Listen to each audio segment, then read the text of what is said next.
How's it going, guys? Welcome back to another video this week. Today, I'm going to be going over some of my recent training. This is going to be all upper body focused, but I'm hoping that you guys can take something out of it because I've been in the gym for about 16 years now at this point. I've learned a lot. I've done a lot of things wrong.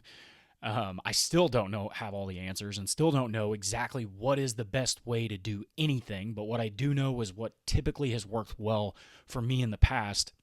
And I'm hoping I can pass along some of that information to you. So I'm going to be going over, some of my lifts this past week, how I'm approaching them, what reps sets I'm doing, why I'm doing them. And so hopefully you guys can take some of that information away with you so that you can add it to your own training. There's a few different caveats I need to add before getting into the lifts. And the first being, the main goal that I am trying to achieve from where I'm currently at. So I took about almost 2 years ago, it'll be 2 years in February of 24. I stopped powerlifting. And, I've been basically spending the last 2 years in pretty much just a fitness maintenance type phase. Like I didn't really have a passion for the gym. I was honestly kind of dreaded it. So there was a period of time I dropped down to 3 days a week because I still value being fit, constantly going to the gym, pushing yourself, but I just didn't have that same pizzazz, and I didn't really have any fitness goals at that time because I'd had a physique that I was proud that I built. I just kind of wanted to maintain it, wanted to focus on other areas of life, such as, my job, girlfriend, relationships, all that stuff. So coming into this program now that I'm running, everything is starting off at a 3 reps in reserve. So you're going to look at this and you're going to see, like, well, you're not even training that close to failure. And although that's true, I'm getting to within 3 reps. I've been doing it long enough to where I've trained to failure so much, I know exactly where my reps in reserve are at. So, but starting off, the reason I'm doing that is because if I were to go in and push insanely hard right out the gate, I'd hurt myself. I had some injuries from powerlifting. I do not want to do that. And overall, for long-term success, a lot of the, what dictates your ability to hit the goals you want in the gym over the long term is how well you can stay healthy and how well you can avoid injury. So a lot of these reps, I'm going to have plenty left in the tank, but we are just now ramping up. This was week 1. And so keep that in mind when you're watching these. Now, another important caveat with being, staying at that RIR 3 is I could push a lot harder, but there's just certain elements where my joints aren't ready for massive amounts of weight right now. I mean, I did spend years, constantly being over 600 pounds on squat, weekly, multiple times a week, multiple sets a week, super high volume. I'm just not ready for that. My body's not ready for that. So keep that in mind. So with that being said, all of this is what works for me and what I have learned over time. Now, there is not a dead set way you have to do things. Now, there are things that I think due to whether it's anecdotal evidence or science, evidence-based scientific approaches, there are a ton of different ways there's a bunch of different ways to skin the cat, right? So all I'm going to be going over in this is why I do the things I do. And it doesn't necessarily mean it is 100% backed by science, or it doesn't mean that it is the only way to do it, but that's just something important to keep in mind. And most of the sets in this phase so far was 2 sets, 2 to maybe 3 sets. Usually it was for if I was doing a certain movement on one day where it was the only shoulder movement I had, I would do 3 sets. Because I still want to get volume to start pushing a little bit higher. But over time, what you're going to notice is I'm still going to be pushing intensity, sort of the Mike Mentzer philosophy, not just 1 set. I'm more of a 2-set kind of person. I do think that volume, even though it's basically an indicator of how you track the amount of intensity and all that fun stuff, I still will end up increasing volume over time. So this will be me critiquing myself and then also giving tips on what I've seen in the gym and what I've seen a lot of novices and intermediates do, so that hopefully they can, you can increase, the efficiency that you have in the gym. Because at the end of the day, for me, I take this philosophy from Coach Joe Bennett, hypertrophy coach. You can look him up. but he is under the mindset of like he wants to do things the most efficient way possible to get the best result possible. So that is ultimately what I'm after. That is not the only way to do things. There are plenty of people that do things suboptimally and are absolutely jacked. So with that being said, let's hop over to the first exercise that we're going to go over, and these are chest flies. So now there's a bunch of different ways that you can do chest flies. I personally prefer the pec deck machine. Why? Because as opposed to cables, which are not bad, I would recommend doing them seated if you were going to do them. But the reason I like this machine more is basically there's constant tension throughout the entire range, just as there is on a cable. But the main difference is when you're using cables like the Y-rays back here that you see, you have other factors going on. So you're also trying to stabilize your entire body. The machine, it's a little bit shakier. So it's not that it's like it's a massive difference in the stimulus that you're going to get, but that's just one less thing that I personally have to worry about. And that's why I prefer to do things on like a pec deck fly like this. So you'll notice here, so whenever it comes to these chest flies, you'll notice right there, let's go back a little bit. So you'll notice earlier in the set, right here, you'll see that was the first rep that I didn't touch my fingers together like I just did right there. I don't know if you saw it. I can't really scrub super, down to the minutia of whatever the seconds, however the fuck you want to say it. But that is usually how I gauge, when I'm approaching failure. So for me, if I'm doing an RIR3 and I can no longer touch my fingers together, I usually do about 2 or 3 reps more, and then that's whenever I decide to call it. So super important if you're doing something on this, try to keep your hands open because you are trying to isolate your chest as much as you possibly can. And another important thing, I do recommend at the very end of this range of motion right there, what I'm trying to do is I am actually also trying to actively push my hands out even further to get as much stimulus out of the chest as I can. So that was an RIR3 for me because how I gauge it is once I stop touching my fingers together, usually I have about 5 or 6 left of just I guess you could call them partials in a sense, just not quite as full range. So I usually do 2 more whenever I'm at RIR3. If I drop down to RIR2, I'll do 3 more at that point, and then 1, 4, and then usually 5 to hit RIR0. So the next exercise that we're going to do, or that I did, is incline chest press on a machine. Now, I like machines a lot, especially if you haven't been doing anything with like dumbbells or barbells in a while. Reason being, there is the stability component where at this point in training, all I am trying to do is get as much motor unit recruitment from my muscles as possible, which basically means I don't want to have to worry about any other stability other than the muscle that I'm trying to work. So that is just why I like to use machines a lot for this goal. Now, as a powerlifter for 4 years, worked up to an international elite level, squatted 750 pounds, benched 420. I know how it feels to be strong. It feels great, but it's also important to understand, what are you trying to accomplish? Is it strength or is it muscle growth? And if it's muscle growth, you don't really have to worry about those, what people will talk about, stabilizer muscles. It's not really that important, guys. So I like machines because all of the stability is already accounted for and all I have to do is work. So something about this incline chest press that I also prefer over a flat bench chest press is the range of motion I can get in my scaps and in the shoulders. And obviously, whenever you're trying to build a physique, you want your upper chest to be a little bit more developed. And I mean, truth is, it's inconsequential as whether you do decline, bench, incline. Like, it's not like have you ever seen anybody that has just this massive upper chest and like no lower chest? No, unless they have really shitty genetics. But at the end of the day, I just prefer to do this movement. So that's why I'm choosing to do it.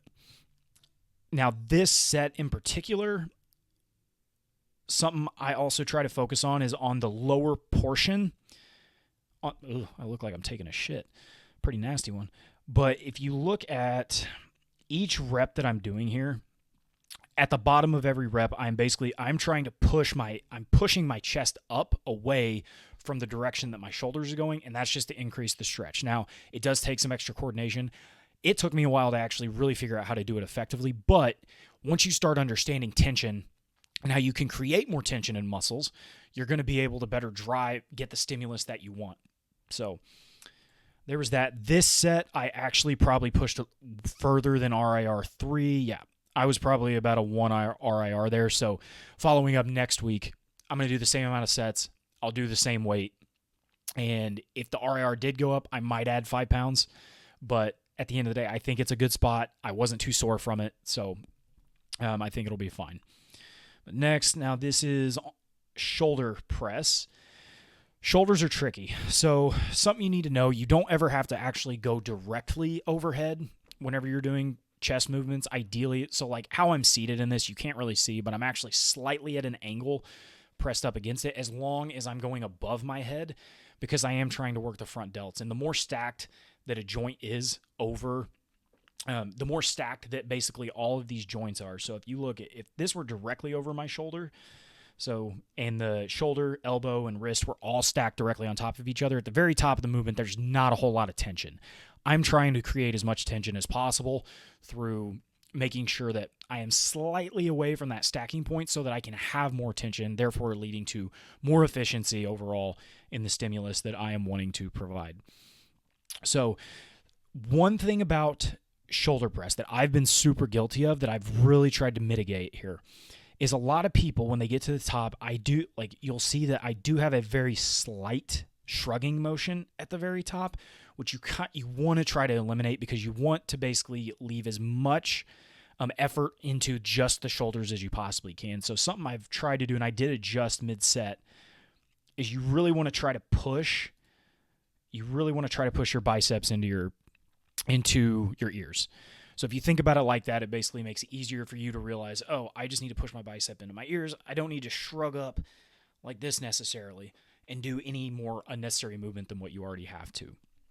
So this set, I do think I need to slow down the eccentric part. But then again, this is week 1. I'm still trying to get back in my groove. But nonetheless, overall, felt really good.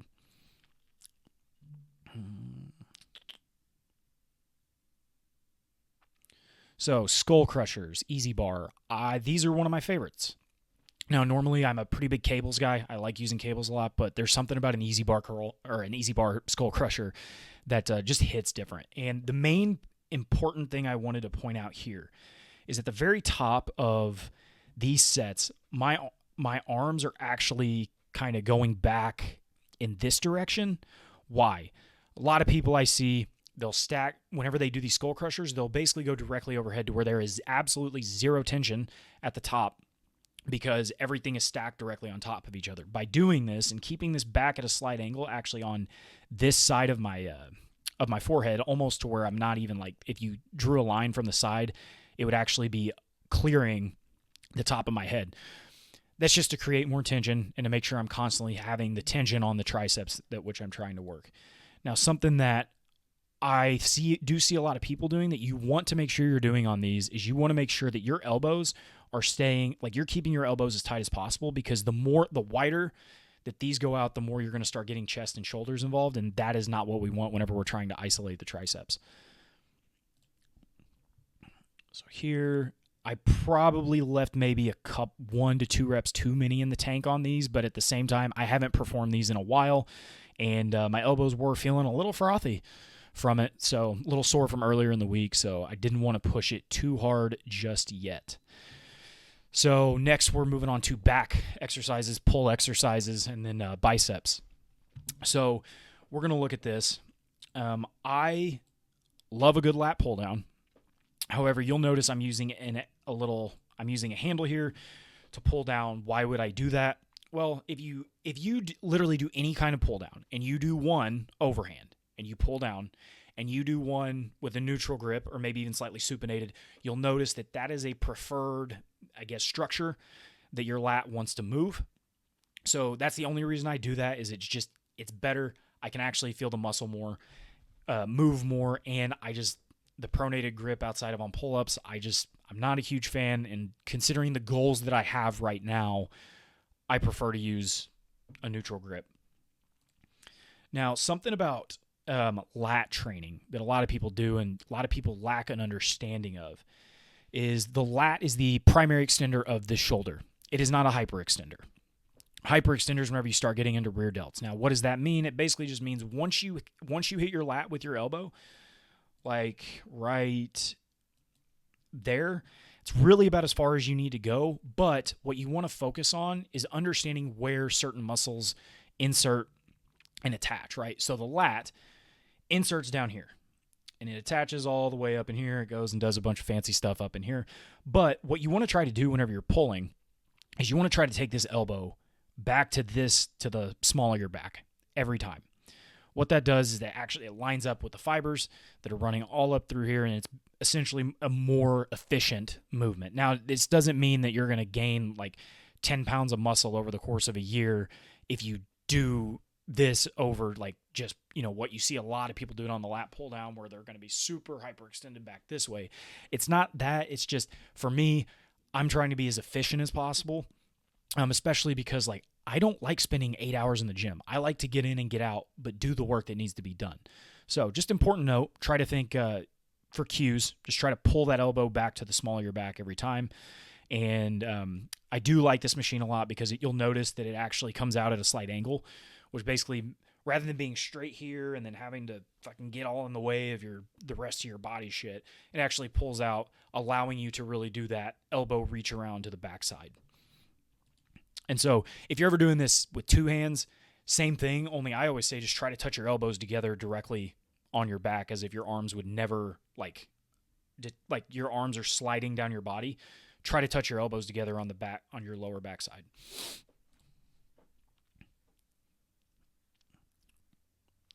So now we've got some mid-back rows, chest supported. Main thing with this one that I was trying to accomplish is just start to feel that pump in the mid-back again. So it's really easy to do this once you understand how to actually, how to move and how to think about moving. So all you want to do, you just want to think about your scaps and your shoulders, and you basically want them to come back and almost wrap around. So if you think about them wrapping around like this as opposed to just pulling back, you're going to start to actually feel those, lower traps, scaps, rear delts, all that actually pulling in the direction that you want to, because those muscles are meant to pull you back into this way, not necessarily extend your shoulders back. But what you want to do is you just want to try to keep this focus on, imagine that your body's a cylinder and you're moving around that cylinder. And then at the bottom, all I'm focusing on is how can I get as much of a stretch as possible without necessarily, overextending and getting out of position. So next, bicep curls. So I will actually make another point in a minute, but love a good easy bar bicep curl. Something to note, try not to use too much momentum. Main focus on these need to primarily be making it as hard as you possibly can. So the goal of bodybuilding and building muscle is you want to make a weight as light as possible, as subjectively hard as possible. Could I have popped off 120s and just used a bunch of momentum and just really grinded it out? Absolutely. And if that's your prerogative and you just like to go to the gym to get some aggression out, by all means, do your thing. But for me personally, I try to keep things as strict as possible without necessarily compensating in too many other areas. Now, this is the point that I wanted to make on the last bicep, but I actually was able to demonstrate it here. What a lot of people do, you'll notice my arm position here is actually at an angle where, yes, the bicep attaches up at the shoulder, but once you start getting up into these ranges, you're starting to work shoulder more. You're starting to actually use your shoulder. And for me, if we're talking about efficiency, I'm not necessarily trying to work my shoulder. I am trying to focus on elbow flexion, which is what the bicep is supposed to do. The bicep makes your arm go just like that. That's what your bicep's supposed to do. So all I'm trying to do is I want to only focus on that specific movement, and what that's going to do, that's going to isolate the muscle more. So you'll see I did a couple reps where I do the whole coming up a little bit just to show you what people do. And, I'll be honest, it does feel good. But if your goal is to be as efficient as possible, then it might not be the best thing to do. So then you'll see the rest of these reps, I stay pretty short. I will say, you will notice I'm not necessarily fully extending like I probably should. However, the next bicep exercise I'm going to show you, that was the point of it. So see, I'm staying here. All I'm trying to do is focus on taking that bicep and contracting it as hard as possible. And at this point, because this week I had a lot of bicep training, my biceps were actually bugging me a little bit. So I didn't want to push it too hard since there's still a long road ahead. I've still got, 5-6 more weeks on the start on this mesocycle. And so just trying to get everything going. So now single arm preacher curl. The point of this one is to actually get in a fully lengthened position so that I, can prevent injuries in the future, because something that causes a lot of injuries is just a lot of small, short repetitions, which causes the shoulder to start, caving in. I'm not a doctor or anything like that, but I have had these problems whenever I was powerlifting. So if you'll look here, basically my entire goal is to stretch that as much as humanly possible. You'll notice I do keep a flat palm. Why? This machine in particular actually keeps the resistance profile of the weight pretty constant throughout an arc, which is ultimately what you want if you think about the how your hand comes up and down. It does come in a circular motion. So this actually keeps the weight and the resistance the same pretty much throughout, as opposed to a bicep curl where, like on an easy bar, where at the top it's less tension and at the bottom it tends to be more tension, and it's hardest in the middle. This makes it hard throughout the entire lift. So I will say on this one, the bottom position was a lot more difficult than as I got through the middle.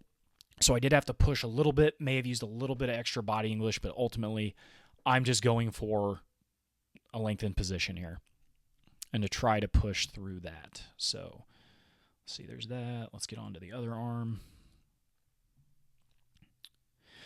So same thing here.